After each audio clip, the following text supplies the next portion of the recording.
Tomás de Aquino, também conhecido como Doutor Angélico, foi um dos mais influentes filósofos e teólogos da Idade Média. Sua obra é vasta e abrangente, mas é principalmente conhecido por sua síntese entre o pensamento aristotélico e a teologia cristã. Ele buscou reconciliar a fé cristã com a razão filosófica, argumentando que ambas são caminhos para a verdade. Sua abordagem, conhecida como tomismo, tornou-se uma influência duradoura na teologia cristã. A principal obra de Tomás de Aquino é a Suma Teológica, uma monumental obra em que ele discute uma ampla gama de questões teológicas e filosóficas. Nela, ele aborda temas como a existência de Deus, a natureza da alma humana, a moralidade e a relação entre fé e razão. Além de seus escritos teológicos, Tomás de Aquino também fez contribuições significativas para a filosofia, a ética e a política. Ele defendia uma visão de justiça baseada na lei natural e na razão, e argumentava a favor de um governo justo e limitado. Tomás de Aquino morreu em 1274 e foi canonizado em 1323 pelo Papa João XXII, deixando para trás um legado intelectual que continua a influenciar o pensamento ocidental até os nossos dias. Ele é considerado um dos maiores doutores da Igreja. Sua obra continua sendo estudada e debatida por filósofos, teólogos e estudiosos em todo o mundo.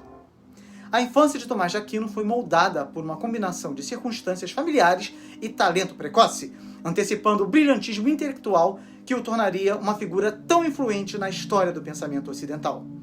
Nascido em 1225 em Roccaseca, no condado de Aquino, do Reino da Sicília, atualmente na região do Lácio, na Itália, Tomás de Aquino recebeu o nome de seu avô Tomás, um comandante militar do Sacro Império Romano. Tomás pertencia a uma família nobre, tendo nascido no castelo de seu pai Landolfo, conde de Aquino. Tomás foi o 7º filho do conde Landolfo de Aquino e Teodora. Tomás nasceu entre púrpuras, pois seu primo era o Sacro Imperador Romano Frederico II. Outro vínculo de sangue o ligava aos grandes imperadores do Reno e do Danúbio, que se diziam herdeiros da coroa de Carlos Magno. Frederico Barbarossa era seu tio-avô. Desde cedo, a vida de Tomás foi permeada pela atmosfera de nobreza e tradição, com expectativas de grandeza que vinham com sua linhagem aristocrática. Apesar das influências aristocráticas, a infância de Tomás foi marcada por sua inclinação natural para o estudo e a contemplação. Com apenas 5 ou 6 anos de idade, começou a estudar sob os cuidados dos monges beneditinos em Monte Cassino, como oblato, leigo que serve numa ordem religiosa. Monte Cassino era um dos mais prestigiosos centros de aprendizado da época. Lá, sob a orientação dos monges, Tomás foi introduzido aos clássicos da literatura, filosofia e teologia, preparando o terreno para sua futura exploração intelectual. Conta-se que, ainda jovem, ele mostrava uma compreensão excepcional de questões teológicas e filosóficas, impressionando aqueles ao seu redor com sua sagacidade e perspicácia. Seus pais não permitiram que ele continuasse em Monte Cassino, porque o conflito militar entre o imperador Frederico II e o Papa Gregório IX acabou chegando à abadia de Monte Cassino no início de 1239. Tomás de Aquino era sobrinho de Frederico II, que chegou a ser excomungado pelo Papa. Então, após 9 anos estudando em Monte Cassino, Tomás de Aquino teve sua educação interrompida porque seu tio, Frederico II, expulsou os monges, achando que eles estavam ficando muito amistosos com o inimigo dele, o Papa. Tomás foi enviado para continuar seus estudos na Universidade de Nápoles, fundada por Frederico II. Sob a proteção de Frederico II, a Universidade de Nápoles tornara-se um importante núcleo do novo conhecimento, que começava a se disseminar pelo mundo medieval. O aprendizado clássico estava sendo redescoberto e a Universidade de Nápoles atraía homens doutos dos pontos mais longínquos da Europa. Tomás aprendeu lógica com um sábio da Transilvânia chamado Mestre Martinho e frequentou aulas de filosofia natural, ciência, dadas pelo mestre Pedro de Ibérnia, da Irlanda. Foi o mestre Martinho quem apresentou a Tomás os tratados de lógica de Aristóteles, que desempenharam um papel tão importante no pensamento medieval. Mas a lógica que Tomás de Aquino herdou no século XIII tinha feito muito pouco progresso nos 1000 anos desde que Aristóteles a inventara. A estrutura básica da lógica aristotélica continuava sólida na época de Tomás de Aquino, mas seus métodos começavam a se tornar viciados e restritivos. Em Nápoles, Tomás estudou as obras dos antigos filósofos gregos, como Aristóteles e Platão, bem como os pensadores medievais, como Agostinho de Hipona e Boécio. Foi durante esse período em Nápoles que Tomás de Aquino conheceu João de São Juliano, um pregador dominicano que tinha a missão de recrutar seguidores para a Ordem dos Pregadores. Através dele, aos 19 anos de idade, Tomás de Aquino veio a se tornar dominicano em meio a uma série de eventos que moldaram seu destino e sua vocação religiosa. Sua família, que era da nobreza italiana, tinha planos para ele seguir uma carreira eclesiástica de destaque, possivelmente tornando-se abade ou bispo, uma carreira bem diferente da escolhida pelo resto da família, que se dedicou à carreira militar. Na verdade, com seus talentos e as relações que a família tinha, ele podia facilmente ter se tornado arcebispo de Nápoles. No entanto, desde cedo, Tomás já havia demonstrado uma profunda inclinação espiritual e um forte desejo de servir a Deus de forma mais dedicada. E em Nápoles, quando teve contato com as ideias e a espiritualidade dos monges dominicanos, que pregavam uma vida de pobreza, castidade e obediência em serviço a Deus, Tomás sentiu um chamado interior para seguir o caminho dos dominicanos. Assim, a decisão de Tomás de se tornar um dominicano não foi bem recebida por sua família. A ideia de um Aquino a perambular pelas estradas da Itália, sem um tostão e esmolando, era motivo de desonra para sua família. Ele parecia estar seguindo os passos de Francisco de Assis, que cerca de 20 anos antes havia fundado a Ordem Franciscana, como já vimos anteriormente. A grande diferença seria que, ao invés de falar com os passarinhos, Tomás tinha o hábito de falar sozinho, trabalhando em sua mente algum argumento aristotélico. Seus pais ficaram furiosos e, para evitar que Teodora, mãe de Tomás, o fizesse mudar de opinião, os dominicanos conseguiram enviar Tomás para Roma, para que de Roma ele fosse a Paris estudar com Alberto Magno, um dos melhores professores da época. No entanto, Teodora conseguiu fazer com que seus filhos capturassem Tomás de Aquino durante sua viagem para Roma. Tomás de Aquino foi levado de volta para o castelo de seus pais em Monte San Giovanni Campano e permaneceu ali, contra a sua vontade, preso numa torre. Isso mesmo, ele se tornou um prisioneiro no castelo de Monte San Giovanni e depois no de Roccasecca, castelos pertencentes à sua família. A sua família fez de tudo para impedir sua entrada na ordem religiosa. Seu pai chegou a oferecer-lhe o cargo de abade de Monte Cassino, que havia sido renovado por Frederico II com monges que viam o Papa de modo menos favorável.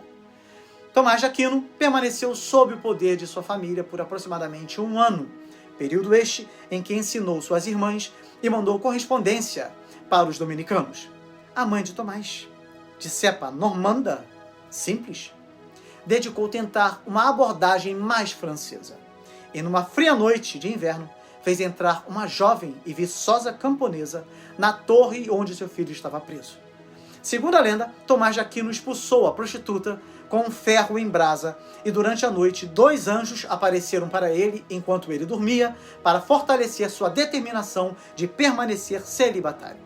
No período em que esteve preso, ele memorizou boa parte da Bíblia e estudou o Livro das Sentenças de Pedro Lombardo e a Metafísica de Aristóteles, obra em que Aristóteles rejeita a noção platônica de que a matéria recebe seu formato e identidade particulares de um mundo ideal de formas abstratas.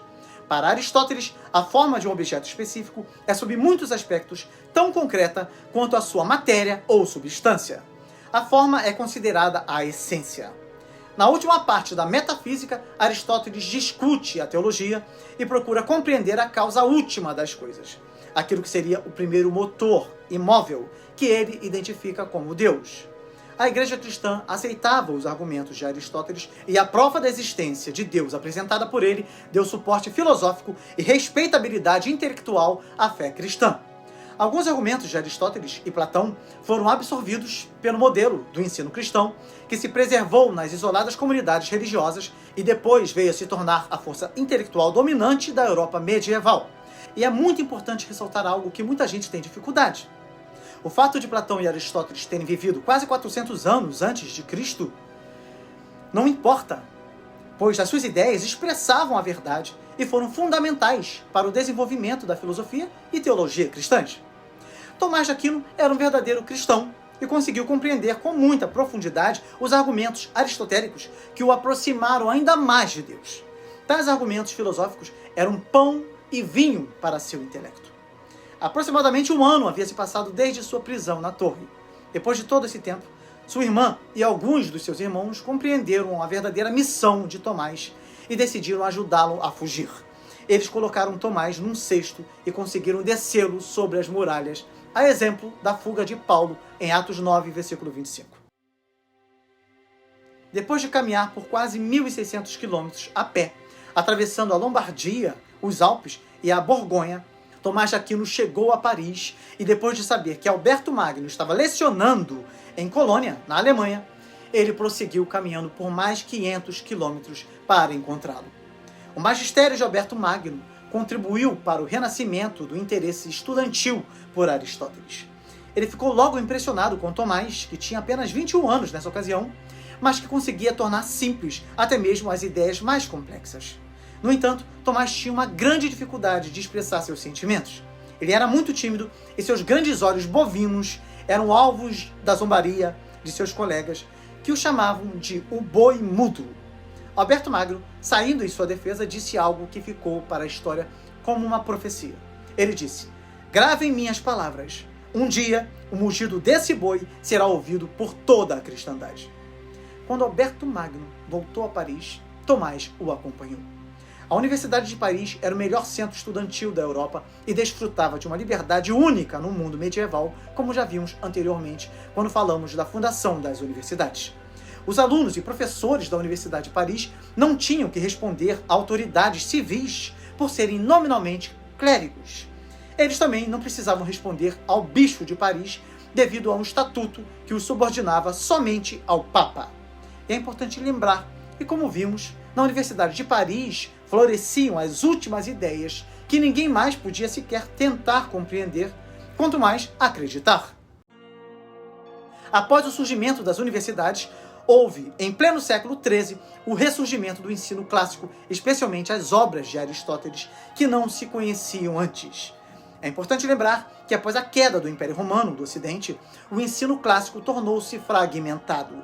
Os ensinamentos dos antigos, como Platão e Aristóteles, só sobreviveram de forma limitada, já que muitos manuscritos antigos foram destruídos ou se perderam. No século V, Aristóteles teria sido traduzido por cristãos nestorianos para o siríaco, antiga variante do aramaico falado na Síria. Nos séculos seguintes, suas obras foram traduzidas para o hebraico e o árabe. Depois, no século XII, o grande sábio islâmico Averroá deparou-se com a obra de Aristóteles. Averroá foi um juiz na Espanha ocupada pelos mouros, na cidade de Córdoba. A exemplo de outros sábios islâmicos de seu tempo, Averroá também era médico e filósofo. E foi exercendo o ofício de médico particular do califa de Córdoba que ele foi persuadido pelo califa a escrever uma série de comentários sobre Aristóteles que logo foram traduzidos para o latim. O latim era a língua internacional falada por toda a Europa intelectualizada. Assim, os comentários de Averroá começaram a ganhar uma grande projeção na Europa, fazendo ressurgir o interesse em Aristóteles, cujo espírito científico parecia se adequar de forma perfeita às mudanças que tinham lugar no mundo medieval. O feudalismo declinava e a Europa testemunhava o crescimento das cidades e as populações urbanizadas desenvolviam uma nova atitude em relação ao mundo. Já vimos anteriormente que a patrística fizera uso do pensamento grego 8 séculos antes, absorvendo várias ideias de Platão, que foram cristianizadas de forma especial por Santo Agostinho. Mas essas ideias tinham meramente confirmado que o mundo não passava de um pobre palco no qual a humanidade suportava o drama das suas batalhas espirituais. A verdadeira realidade estava no reino transcendente das ideias puras. Tudo mais era uma distração ou uma escravização que levava à danação eterna. Essa era a síntese filosófico-teológica dos pensamentos de Platão. Os intelectuais sentiam a necessidade de uma compreensão mais ativa do que os cercava e os avanços tecnológicos começavam a aparecer. Era necessário achar uma solução para os novos problemas colocados pela vida urbana, como o urgente problema dos esgotos a céu aberto, por exemplo. Pela primeira vez na história, a teologia cristã achava-se agora confrontada com um problema colocado pelas explicações científicas do funcionamento do mundo. Antes, a pura contemplação mística era o foco, mas agora a razão mostrava mais do que uma realidade transcendente e abria as comportas do esgoto. Essas mudanças levaram ao ressurgimento dos métodos do direito romano para a adequada investigação dos crimes. Naquela época, era utilizada nos tribunais a cadeira de imersão para levar os réus a confessarem seus crimes. Se eles confessassem, eram enforcados. Se negassem, acabavam morrendo afogados, mesmo sendo inocentes, mas garantiam a salvação de suas almas. Então, o pensamento racional começou a gerar mudanças significativas na sociedade. Embora o Renascimento não tenha acontecido naquela época, tendo Tomás de Aquino contribuído para adiá-lo, e mais tarde, no século XIV, a peste negra também tenha arrefecido os ânimos, o Renascimento seria inevitável no futuro. Quando Tomás de Aquino chegou a Paris com Alberto Magno, ele morou na Rue Saint-Jacques, no colégio dos jacobinos, os dominicanos franceses. Depois de se formar, aos 30 anos, ele recebeu licença para lecionar. Nessa ocasião, sua aparência física era diferente. Ele era alto, mas ficou barrigudo e cortou os cabelos da parte de cima de sua cabeça. Em pouco tempo, ele começou a atrair grandes audiências devido à sua enorme habilidade de tornar compreensível para todos, mesmo suas ideias mais complicadas. No entanto, nessa época, o ensino da filosofia aristotélica já tinha sido condenado 4 vezes por desviar os fiéis. Mas Tomás de Aquino fez tudo o que pôde para evitar controvérsias com a Igreja. A sua interpretação de Aristóteles fazia com que a teologia pudesse agora se tornar uma ciência. Com base em princípios autoevidentes e na verdade revelada por Deus, na Bíblia, um arcabouço de conhecimento podia ser erguido de acordo com princípios racionais. Foi isso o que aconteceu quando Spinoza, 4 séculos depois, construiu toda a sua filosofia seguindo esse esquema. Apesar disso, Tomás de Aquino não conseguiu evitar uma controvérsia surgida entre as autoridades universitárias e os dominicanos. Já falamos um pouco sobre isso também. As autoridades universitárias relutavam em reconhecer a Ordem dos Pregadores recém-fundada e não aceitavam conceder aos dominicanos e aos franciscanos o privilégio da exclusão da lei civil de que desfrutavam outros membros da universidade. Aos olhos das autoridades, os miseráveis dominicanos e franciscanos esfarrapados não eram melhores que os mendigos licenciados e os vagabundos. Que situação! É claro que os dominicanos e franciscanos reagiram e insistiram que tinham direito às mesmas liberdades de todos os demais membros da universidade. Ou seja, eles também diziam ter o direito de estar fora da jurisdição das autoridades civis. A controvérsia entre os dominicanos e franciscanos e as autoridades universitárias chegou ao auge em 1257, quando Tomás de Aquino foi nomeado professor de filosofia da Universidade de Paris. Os que apoiavam a universidade contra os dominicanos recusaram-se a aprovar a indicação de um dominicano e recorreram ao Papa. Os dominicanos podiam pregar o reino dos céus, mas estavam atentos aos problemas deste mundo, especialmente o mundo bem secular da política eclesiástica. Antes de embarcar em sua contenda com a Universidade de Paris, os dominicanos tiveram o cuidado de garantir influência na Cúria, o tribunal do Papa. E o resultado foi que o Papa acabou decidindo a favor deles. A indicação de Tomás de Aquino foi confirmada e os dominicanos e franciscanos ganharam respeitabilidade nas universidades e tribunais por toda a Europa. Tomás de Aquino continuou a lecionar e a escrever a obra magna que iniciara ao se formar, a Suma contra os Gentios, que contém muito de sua obra filosófica e também longas passagens que demonstram que a única filosofia verdadeira está além do entendimento humano. Pois é, essa posição aparentemente autoderrotista, segundo a qual a verdade filosófica é de fato incompreensível, tem longa tradição, chegando a ser defendida pela filosofia moderna com Wittgenstein, insistindo que tal verdade é tão incompreensível que não devemos sequer falar dela.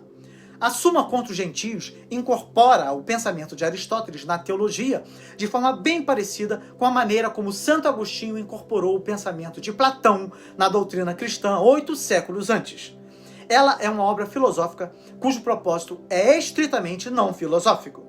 Nela, Tomás de Aquino usa argumentos filosóficos para demonstrar a verdade das crenças cristãs. Seus argumentos visam alcançar aquele que não é cristão. Como na Europa basicamente todos tinham que ser cristãos, é bem provável que Tomás de Aquino quisesse influenciar os intelectuais árabes. Sua esperança era de fazê-los renegar o Islã e abraçar o cristianismo. Embora não tenhamos certeza dos propósitos de Tomás de Aquino, essa é a verdade, com essa grande obra, né? Certo é que seu filosofar é de alto calibre. Fazendo uso do estilo adotado nos diálogos de Platão e nas obras de Aristóteles, seus argumentos seguem passo a passo uma forma simples e lógica, começando com um lugar comum específico e levando gradualmente às mais profundas conclusões. Um bom exemplo é a sua noção de sabedoria. Ele diz que é possível adquirir sabedoria em alguma esfera prática, por exemplo, ganhar dinheiro. Nesse caso, a sabedoria é um meio utilizado com um objetivo específico, ficar rico. Mas todos os objetivos específicos devem se submeter ao propósito geral do mundo. Esse propósito é a verdade última, que é o bem. Então, a forma mais elevada de sabedoria é aquela que nos leva a uma compreensão desse propósito geral, que é a vontade de Deus. Não há como negar o papel fundamental da razão nesse argumento, que Tomás de Aquino extraiu de Aristóteles, muito embora aqueles que não aceitam que o propósito último do mundo é o bem, podem achar que há uma falha nessa linha de raciocínio. Tomás de Aquino dizia que esse tipo de raciocínio sempre nos levará a Deus. Porém, embora possamos usar a razão para provar coisas como a existência de Deus e a imortalidade da alma, a razão é incapaz de provar a existência de coisas como o juízo final e o Espírito Santo, que só podem ser compreendidas pela revelação, a qual provém da fé. A grande dificuldade de Tomás de Aquino está em diferenciar entre o reino da razão e o da fé. As verdades que podem ser demonstradas pela razão jamais contradizem as verdades da fé. Da mesma forma, as verdades da fé, descobertas por revelação, estão sempre de acordo com as verdades descobertas pela razão. E aí é muito importante considerar o porquê da Suma contra os Gentios se dedicar, em sua maior parte, às verdades descobertas pela razão. Tomás considerava que somente após a descoberta de um argumento racional é que podemos compreender como ele concorda com as verdades da fé. Então, a classificação da razão por Tomás de Aquino sutilmente abre caminho para a investigação científica independente usando os métodos de Aristóteles. Ao mesmo tempo, ressalta como as conclusões tiradas dessas investigações estão fadadas a concordar com os dogmas da fé. A Igreja sempre havia feito certo uso da ciência. Mas agora, a ciência de Aristóteles era parte da fé. O pensamento daquela época era de que o mundo era feito de terra, ar, fogo e água. A Terra era o centro do universo. Um objeto pesado caía ao chão mais rápido que um objeto leve. Aristóteles escrevera que essas coisas eram verdadeiras, de modo que eram verdadeiras de fato, mesmo que, ao deixar cair um livro e uma pena ao mesmo tempo, se pudesse ver imediatamente o contrário. A grande dificuldade do argumento de Tomás surgiu quando a razão de Aristóteles foi aplicada à própria ciência que ele produzira.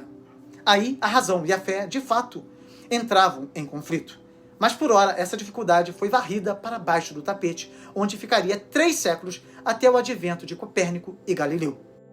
Copérnico usou essencialmente o raciocínio matemático para demonstrar que os planetas giravam em torno do Sol. A confiança de Galileu no método experimental pode ser vista como uma extensão da razão à esfera prática. Aristóteles certamente teria reconhecido os 2 usos como desdobramentos da lógica que ele inventara. Aristóteles nunca pretendera que a sua ciência fosse estática. Ele, com razão, via a ciência como um processo contínuo de investigação. Só o método devia ser permanente. Se a Igreja tivesse compreendido o método aristotélico, razão, lógica, categorização, o conflito com a ciência jamais teria surgido. As descobertas científicas de Aristóteles teriam sido vistas como uma limitação necessária de sua época, assim como sua maneira de se vestir ou sua condição pagã inevitável. Mas, voltando-se à Suma contra os Gentios, depois de abrir caminho para a razão, Tomás de Aquino se pôs a usá-la numa tarefa fundamental, provar a existência de Deus.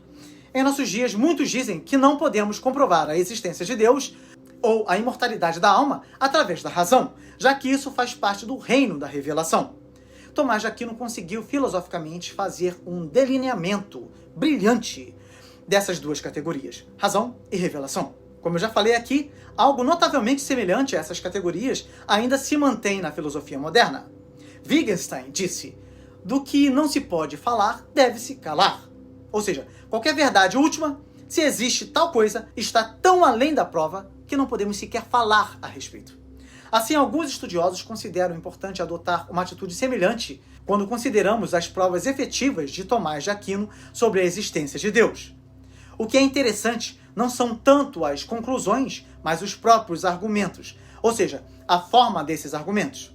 As provas da existência de Deus podem até ter saído de moda, mas sua forma ainda continua conosco e cientistas contemporâneos usam a mesma forma hoje para aplicar a existência do universo. Nós temos visto muito isso, né? É bastante curioso como Tomás de Aquino começa, então, rejeitando o que muitos consideravam, então, a prova mais instigante da existência de Deus, que é o argumento ontológico, formulado por Santo Anselmo, pouco mais de um século antes do nascimento de Tomás de Aquino, como já vimos. O argumento ontológico foi, de longe, o melhor de todos. Simplificando bastante, começa por uma afirmação com a qual a maioria das pessoas concordaria, mesmo não crendo em Deus. Diz que a ideia de Deus é a maior que podemos conceber. De acordo com Anselmo, se essa ideia efetivamente não existe, deve haver uma ideia ainda maior, exatamente como ela, que também inclua o atributo da existência. Desta forma, a maior de todas as ideias deve existir, demonstrando assim que Deus existe. Tomás de Aquino rejeitou esse argumento em função do fato de que, aqui na Terra, nós só podemos adquirir uma vaga ideia dos atributos de Deus. Nunca podemos conhecê-los todos perfeitamente. Assim, não podemos provar se eles incluem ou não a existência. Ou seja, a base da refutação tomista do argumento ontológico era de que jamais poderemos saber o que é Deus, mas apenas o que ele não é. Portanto, devemos refletir sobre as maneiras pelas quais ele não é, não sobre as maneiras pelas quais ele é. Apesar de rejeitado por Tomás de Aquino, o argumento ontológico viria a ter um longo e fascinante pedigree intelectual. 4 séculos mais tarde, seria utilizado por Descartes e depois adotado em formas variantes, tanto por Spinoza quanto por Leibniz. No século seguinte, Kant viria a concordar com Tomás de Aquino e achar que ele havia destruído o argumento ontológico de uma vez por todas. Mas algo muito semelhante ainda veio à tona na filosofia de Hegel. E embora o argumento ontológico possa hoje ter saído de moda em filosofia, recentemente fez uma espantosa reaparição no reino da ciência. Alguns cosmólogos passaram a usá-lo para explicar como teve início o universo. Alguns cientistas que acreditam na teoria do Big Bang, o Big Bang, dizem que antes do Big Bang, nada existia. Tudo era nada. Um nada desprovido do atributo da existência. Mas esse tudo, para se tornar realmente tudo com letra maiúscula, tinha que assumir uma existência.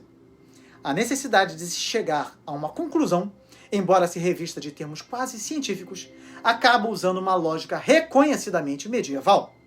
Até mesmo Stephen Hawking parece concordar com o argumento ontológico quando, em seu livro Uma Breve História do Tempo, no qual discute se algum dia seremos capazes de propor uma teoria unificada, uma teoria de tudo, que dê a explicação final sobre como o universo funciona. Nesse livro, ele pergunta: a teoria unificada é tão instigante que provoca sua própria existência?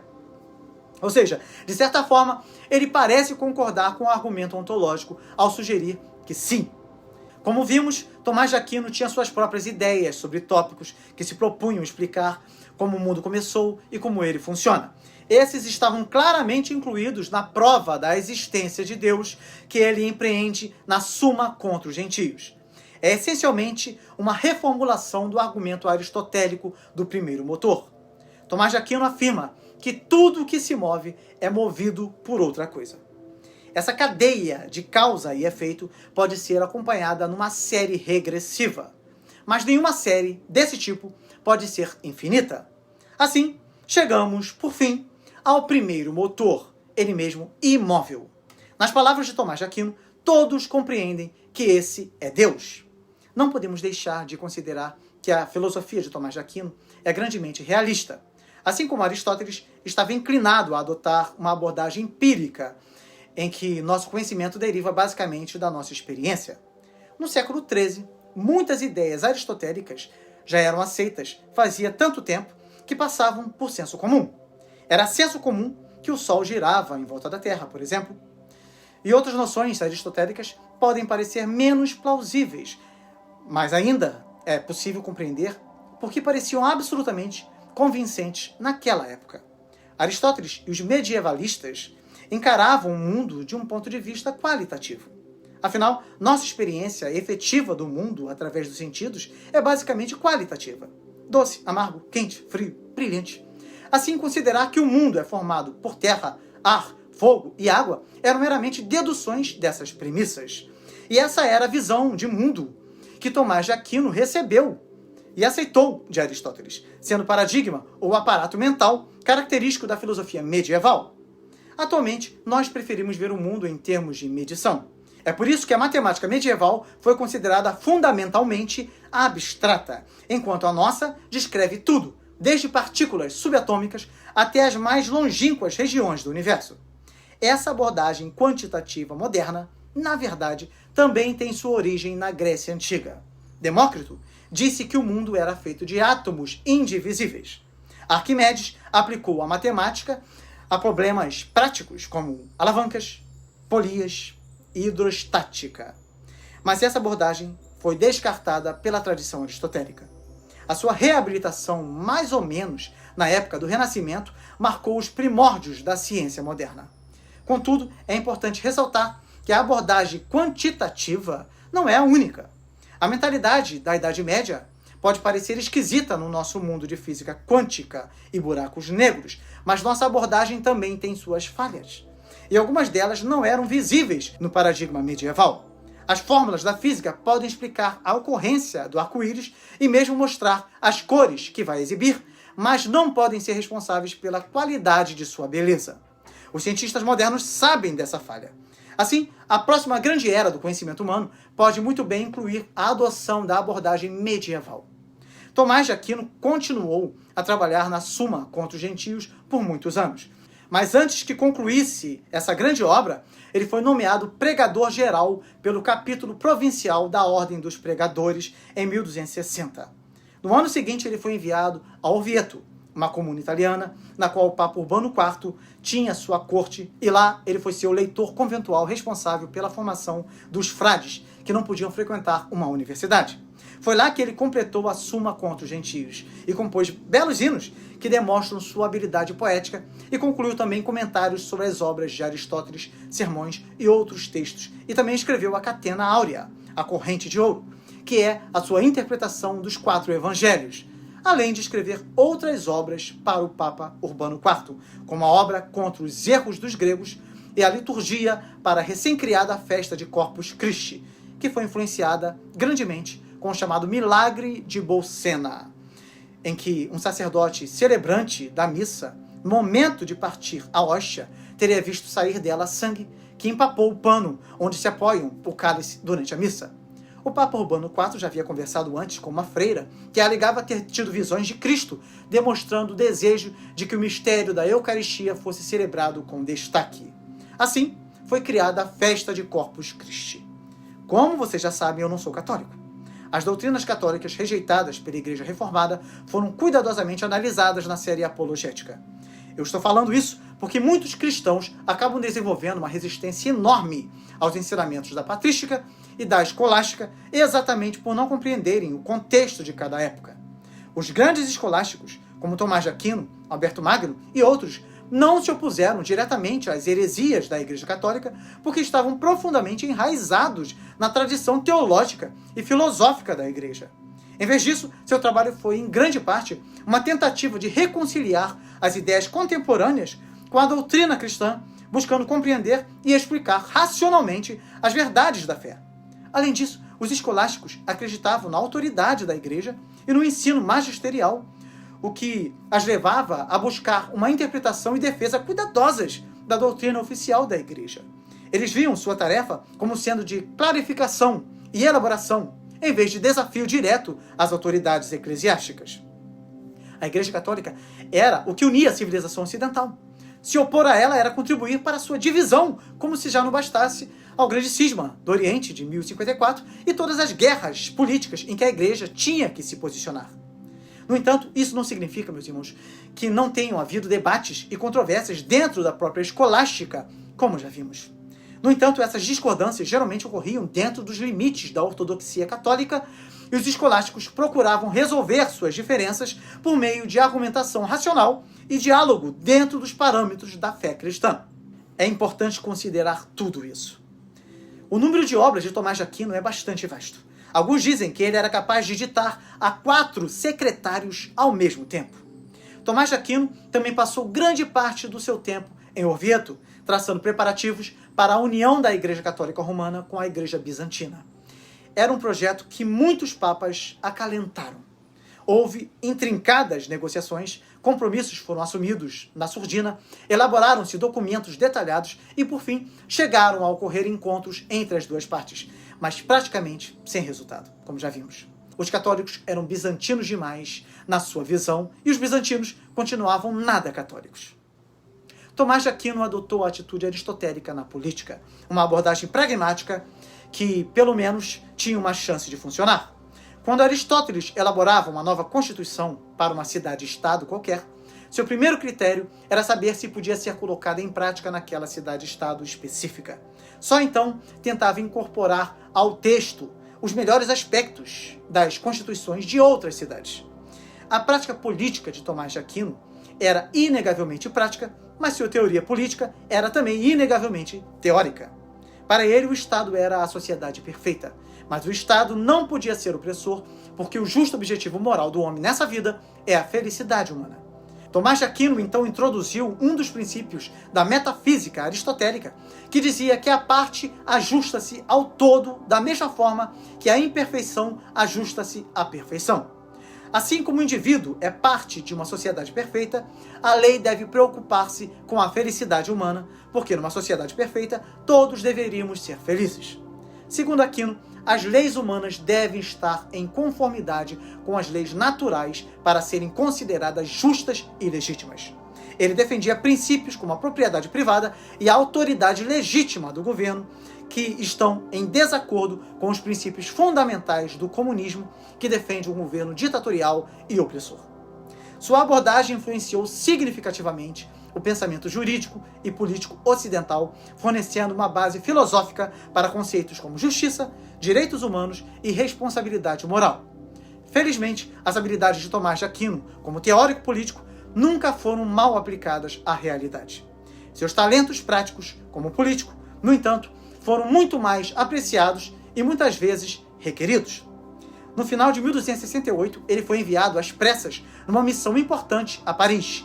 Mais uma vez, a universidade enfrentava o tumulto da controvérsia. Fora reaberta a disputa entre os dominicanos e as autoridades universitárias. Ao mesmo tempo, recentes traduções dos comentários de Averroes sobre Aristóteles estavam levando a um perigoso radicalismo. Tomás de Aquino tinha a difícil tarefa de defender os dominicanos e, ao mesmo tempo, sua crença em Aristóteles contra os ataques de todos os lados. Os tradicionalistas achavam que os últimos acontecimentos comprometiam a crença ortodoxa e colocavam em risco toda a interpretação cristã de Aristóteles. Os averroístas apegavam-se mais uma vez à velha divisão entre razão e fé. Segundo eles, razão e fé representavam duas formas inteiramente diferentes de conhecimento, a saber, por um lado, o conhecimento religioso e, por outro, o conhecimento científico, racional. Na opinião deles, o conhecimento da fé e o conhecimento da razão eram totalmente independentes e podiam mesmo se contradizer um ao outro. Esse racha revolucionário, que ainda subsiste hoje por baixo da superfície do nosso pensamento, era visto corretamente como uma ameaça direta à posição intelectual adotada pela Igreja. Tomás de Aquino continuou sua defesa da teologia como ciência da razão, baseada em princípios religiosos revelados. Mas essa sanção da autonomia da razão, mesmo dentro dos limites da fé, levou muitos tradicionalistas a condená-lo junto com os averroístas. Além disso, Tomás de Aquino também teve a sua obra censurada ao tentar defender os dominicanos. A causa subjacente a grande parte dessas contendas era política, e não meramente intelectual. Mas, felizmente, Tomás de Aquino tinha alguns aliados poderosos, como o rei da França, Luís IX. Já falamos bastante sobre ele no relato da Sexta, da Sétima e da Oitava Cruzada. Então, para defender os dominicanos e resistir às incursões ao aristotelismo dos agitadores averroístas, Tomás de Aquino escreveu um tratado que intitulou Da Doutrina Perniciosa dos Homens que se Retiram da Religião. Esse tratado logo virou um best-seller e Tomás de Aquino conseguiu o que desejava. Tomás de Aquino também refutou o maniqueísmo.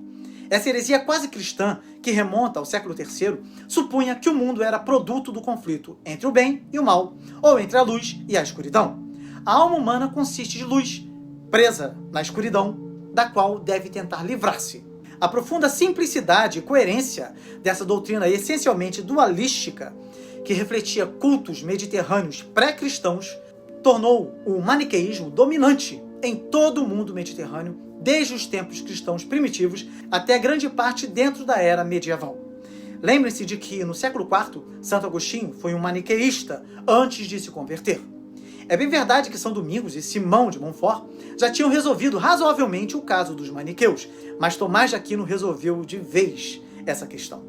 Os velhos maniqueus ensinavam que Satanás é o autor de toda a obra de criação comumente atribuída a Deus. Tomás de Aquino refutou o maniqueísmo, negando o seu dualismo. O mal não existe como entidade positiva. É meramente uma falta de bem adequadamente informado. Mesmo quando cometemos os piores atos, sempre temos o bem em mente, ainda que seja apenas o nosso próprio. A psicologia disso pareceria irrefutável. O assassino vê a morte da vítima como bem. Mesmo o torturador relutante adapta-se porque acha melhor fazer isso. O fato de que nossa visão do bem é tomada equivocadamente é que a transforma em mal. Após a sua criação, Deus olhou para todas as coisas e viu que eram boas. A tese é a de que não há coisas más, mas somente mau uso das coisas, ou seja, maus pensamentos e más intenções. É possível, todavia, ter más intenções quanto a coisas boas, e coisas boas, como o mundo e a carne, têm sido de fato deturpadas por uma intenção má chamada demônio. Mas não é ele que pode fazer as coisas criadas se tornarem más. Estas estão exatamente como no primeiro dia da criação. Só o trabalho do céu foi material, a fabricação de um mundo material. O trabalho do inferno é puramente espiritual. Ora, a mentira mais profunda dos maniqueus consistia em identificar a pureza com a esterilidade, o que contrasta singularmente com a linguagem de Tomás de Aquino, que sempre relaciona a pureza com a fecundidade, quer natural, quer sobrenatural. Então podemos dizer que Tomás de Aquino demonstrou que a doutrina maniqueísta era inconsistente com a visão cristã de um Deus único e onipotente, que é a fonte de todo o bem, pois ele defendeu de forma clara que se Deus é onipotente e bom, então o mal não pode ter uma existência independente, mas sim uma ausência ou privação do bem. Além disso, Aquino utilizou argumentos racionais e teológicos para mostrar que a crença na existência de dois princípios eternos implicaria em dificuldades lógicas e teológicas insuperáveis. Ele destacou a harmonia e a unidade da criação como evidências da obra de um único Deus criador, em oposição à dualidade proposta pelo maniqueísmo. Tomás de Aquino também baseou seus argumentos na autoridade das Escrituras e da tradição cristã, destacando passagens bíblicas que afirmam a soberania de Deus sobre todas as coisas e a sua natureza como fonte de bondade absoluta. Apesar de ser intelectualmente refutado por Tomás de Aquino e efetivamente refutado por oponentes menos intelectualizados, o maniqueísmo persistiu obstinadamente até o século XV e possivelmente além.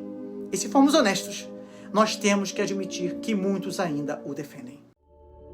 Depois de ter servido de teólogo papal em 1265, Tomás foi ordenado pelo capítulo dominicano de Agnani, uma outra comuna italiana, para ensinar no estudo do convento de Santa Sabina, local em que Tomás de Aquino começou a escrever sua obra mais famosa, a Summa Theologica, que ele concebeu como sendo mais adequada especificamente aos estudantes em seus primeiros anos. Pois é. Tomás de Aquino ficou em Santa Sabina de 1265 até 1268, ocasião em que foi chamado de volta a Paris para uma segunda regência, possivelmente por causa do avanço do averroísmo nas universidades. O averroísmo era conhecido também como aristotelismo radical. Anteriormente, entre 1266 e 1267, em Paris, Tomás foi acusado injustamente. O mestre franciscano Guilherme de Baglione acusou-o de encorajar os averroístas, chamando-o de líder cego dos cegos. Na realidade, Tomás ficou muito perturbado com a disseminação do averroísmo e se enfureceu quando soube que Siger, de Brabante, estava ensinando interpretações averroístas de Aristóteles aos seus alunos em Paris. Então, para combater essas ideias, durante sua segunda residência, até 1272, ele escreveu duas obras, uma chamada Sobre a Unidade do Intelecto contra os Averroístas, em que demonstrou que o averroísmo era incompatível com a doutrina cristã, e a outra foi Dos Virtuosos, em que ele tratou do controverso conceito aristotélico e averroísta sobre a falta do começo do mundo, negando assim que o mundo era eterno. Então, esta segunda regência em Paris foi muito mais difícil e conturbada que a primeira. Além dos problemas com os averroístas, ele teve diversas controvérsias com alguns importantes franciscanos, como Boaventura e João Peckham. Além disso, Tomás conduziu uma série de debates entre 1270 e 1272 para conter o temor contra o pensamento aristotélico, abordando as virtudes em geral, as virtudes cardinais e a esperança. E mesmo diante do seu intenso trabalho, foi durante esta segunda regência que Tomás de Aquino terminou a segunda parte da Suma Teológica. E foi em Nápoles, quando fundou um estudo geral, exercendo o posto de regente e mestre, que ele trabalhou na terceira parte da Suma Teológica, enquanto dava aulas sobre vários tópicos religiosos. A Suma Teológica foi uma tentativa de alinhavar todos os elementos isolados do seu pensamento num sistema filosófico abrangente. Esta é uma das obras mais influentes e importantes da teologia cristã e da filosofia escolástica. Esta monumental obra sintetiza e organiza o vasto conhecimento teológico e filosófico de Aquino, apresentando argumentos lógicos e sistemáticos sobre uma ampla gama de questões teológicas, éticas e metafísicas. Embora essa obra tenha ficado incompleta com a morte de São Tomás, é ainda considerada a melhor e mais completa exposição da mente medieval. O tom da obra está no fato de Tomás de Aquino apresentar nada menos que 5 provas da existência de Deus, como se uma já não bastasse, né? Estas provas ou argumentos são chamados de 5 vias. A primeira é a prova do movimento, também conhecida como primeiro motor imóvel, como já falamos, que argumenta que tudo que se move é causado por algo que o mova. No entanto, essa série de causas e efeitos não pode continuar indefinidamente, pois precisaria haver um primeiro motor que tenha iniciado o movimento sem ser movido por qualquer outra coisa. Esse primeiro motor é identificado como Deus. A segunda é a prova da causa eficiente, que argumenta que nada pode ser a causa de si mesmo, pois isso implicaria existir antes de existir, o que é um paradoxo. Portanto, todas as coisas têm uma causa, mas essa série de causas também não pode ser infinita. Deve haver, então, uma causa primeira que não seja causada por nada além de si mesma, e essa é identificada como Deus. A terceira é a prova da contingência. Aqui não argumenta que tudo que existe é contingente, ou seja, poderia ou não existir. No entanto, se tudo fosse contingente, então, em algum momento, nada teria existido. Mas se isso fosse verdade, nada poderia ter começado a existir, o que é claramente falso. Portanto, deve haver algo necessário, algo cuja não existência é impossível. Esse ser necessário é identificado como Deus. A quarta é a prova dos graus de perfeição. Esta prova comprova as coisas do mundo em termos de perfeição e conclui que deve haver um padrão de perfeição absoluta em relação ao qual todas as outras coisas são medidas. Esse padrão é Deus. A quinta é a prova do desígnio inteligente, também conhecida como argumento do teleólogo. A palavra teleologia vem de telos, que significa objetivo ou propósito. Esta prova sugere que a ordem e a finalidade observadas no universo apontam para um Criador inteligente. A complexidade e a ordem encontradas no mundo natural não podem ser meramente o resultado do acaso, mas indicam uma mente superior que as planejou. Essa mente é identificada como Deus. Essas 5 provas de Aquino têm sido discutidas e debatidas ao longo dos séculos e continuam a ser um ponto de referência na filosofia da religião. Mas a Suma Teológica não se resume a isso, é claro. Outros tópicos que garantiram à obra-prima de Tomás de Aquino a chance de figurar nas listas de best-seller incluem discussões do seguinte: como será o mundo após o juízo final? Será que a fraqueza, ignorância, malícia e luxúria são resultado do pecado? Será que o movimento dos corpos celestes cessará após o dia do juízo final? As longas e austeras discussões de Tomás de Aquino para saber se o corpo é comandado pela alma nos animais irracionais, se a condição física e a identidade daqueles que morrem ressurgem após a morte, e se deveríamos amar nosso corpo por caridade, devem, com efeito, ter sido assuntos de prender a atenção dos estudiosos de sua época.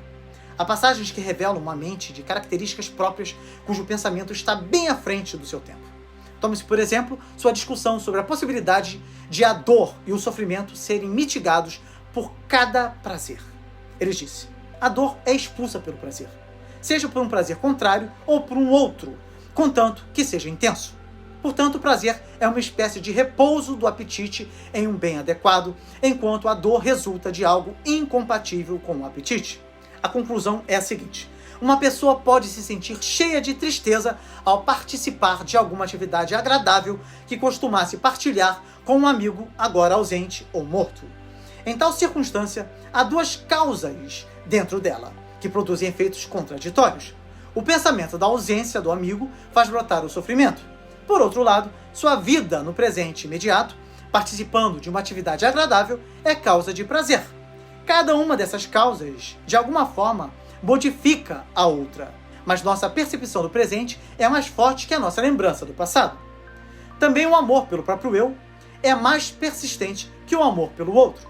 Assim, no fim, nosso prazer expulsa a nossa dor. Aqui, Tomás de Aquino revela agudeza psicológica, ao mesmo tempo que mantém milagrosamente uma posição religiosa ortodoxa que também concorda com a filosofia aristotélica. Escrever um texto psicológico perspicaz já é bastante difícil, você há de convir, especialmente na linguagem de uma época anterior à psicologia.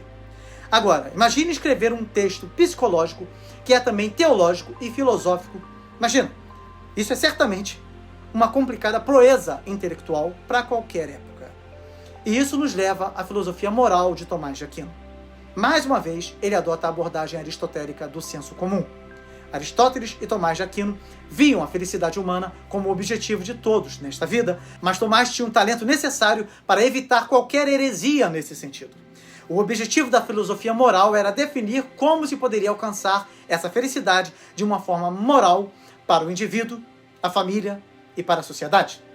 Tomás de Aquino disse que essa felicidade era alcançada por meio da lei natural, que era descoberta pela razão. Essa lei natural podia também ser rejeitada, tornando assim irracional e antinatural o comportamento imoral. Como já vimos, o comportamento irracional é geralmente adotado por razões egoístas, quando temos uma ideia equivocada e estreita da felicidade, por exemplo, assassinato, ganância ou preguiça. Então, para nos ajudar a alcançar a bondade moral, Tomás de Aquino lista 4 virtudes cardeais: a prudência, a justiça, a força e a temperança. Dessas, a virtude maior é a prudência. A prudência é a capacidade de discernir o que é correto em uma situação específica e agir de acordo com esse discernimento. É a virtude que nos guia na tomada de decisões morais, considerando os meios e os fins e ponderando as consequências de nossas ações. A justiça refere-se ao respeito pelos direitos dos outros e ao cumprimento de nossas obrigações para com elas. Envolve tratar os outros com equidade e imparcialidade, respeitando sua dignidade e contribuindo para o bem comum. A força é a coragem de enfrentar desafios e dificuldades, agindo de acordo com o que é moralmente certo, mesmo quando isso implica em riscos ou sacrifícios pessoais. É a capacidade de resistir à tentação e perseverar diante das adversidades. A temperança é a moderação e o controle sobre nossos desejos e impulsos. Envolve o equilíbrio e a autodisciplina, evitando excessos e buscando a harmonia interior. É a capacidade de regular nossas emoções e apetites de forma a alcançar a verdadeira felicidade e o bem-estar duradouro. Essas 4 virtudes cardeais são fundamentais na ética de Tomás de Aquino e constituem a base para uma vida moralmente virtuosa e bem-sucedida. Por mais de um ano, Tomás de Aquino lecionou na Universidade de Nápoles, trabalhando na Suma Teológica e fazendo hora extra na sua produção habitualmente prolífica de tratados, comentários, sermões, obras exegéticas e coisas do gênero. Tomás de Aquino também se inspirou nas ideias de Aristóteles ao tratar da origem da vida. Para Tomás, a vida poderia surgir a partir de matéria não viva ou de plantas, uma ideia conhecida como a geração espontânea. Ele acreditava que uma coisa podia ser gerada a partir da corrupção de outra coisa. Ou seja, uma coisa mais perfeita poderia ser gerada a partir da corrupção de uma coisa menos perfeita. Portanto, animais poderiam ser gerados a partir da corrupção de coisas inanimadas ou de plantas.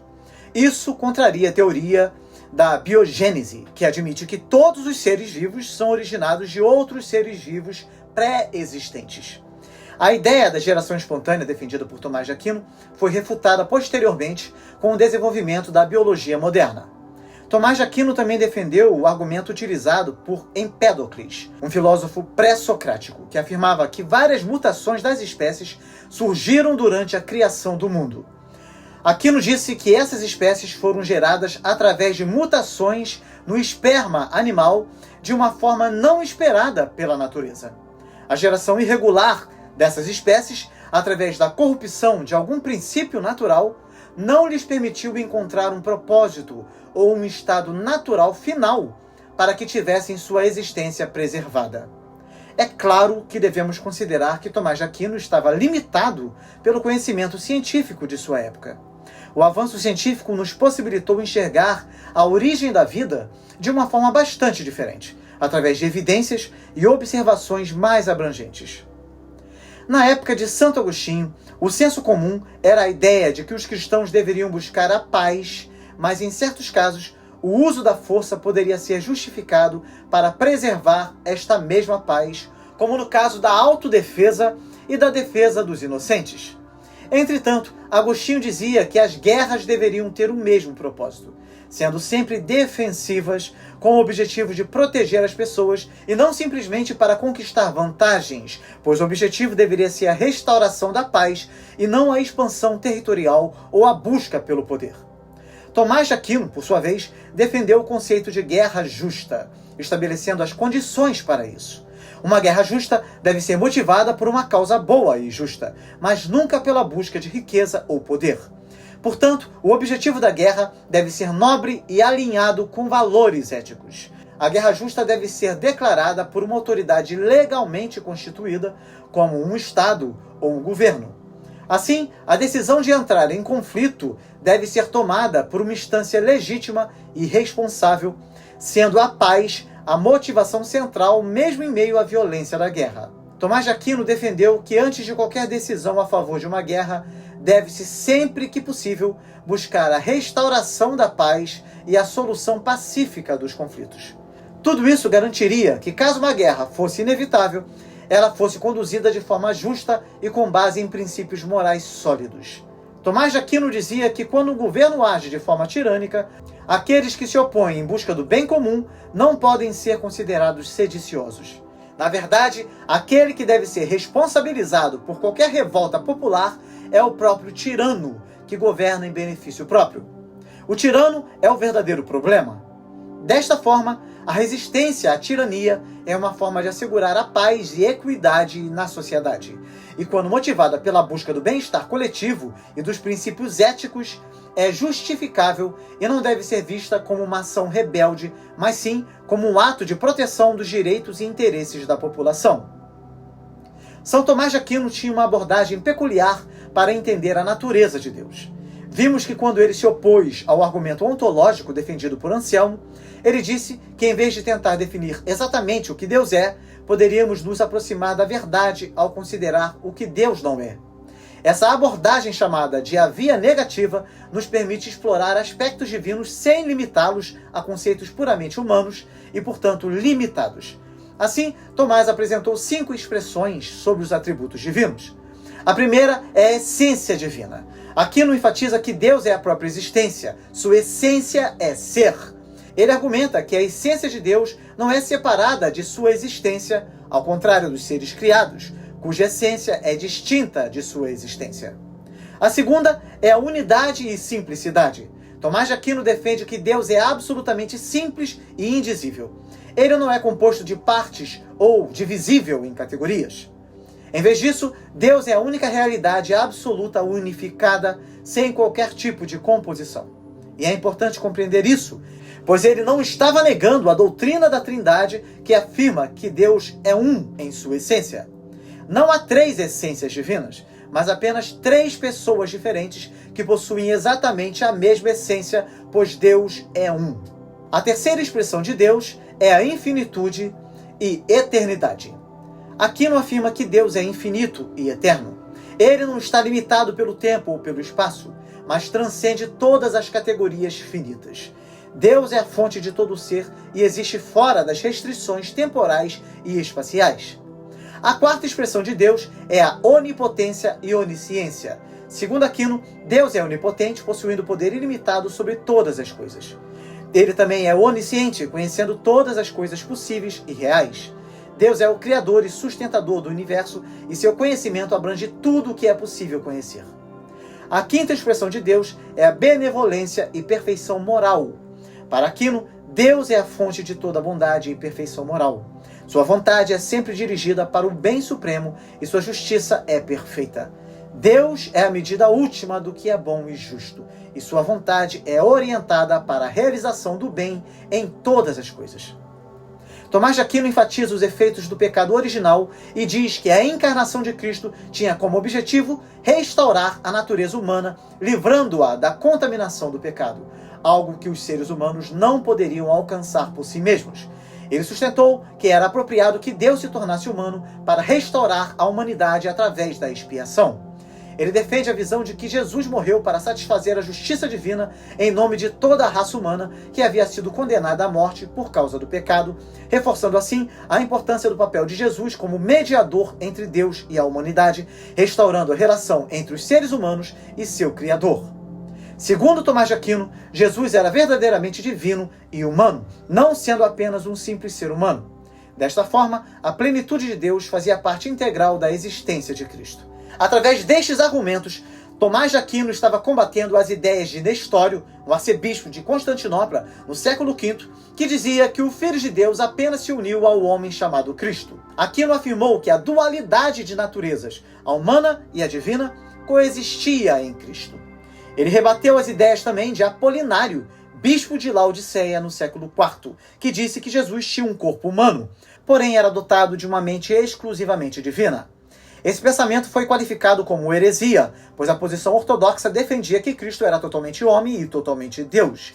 Tomás de Aquino confirmou que Cristo possuía uma alma verdadeiramente humana e racional.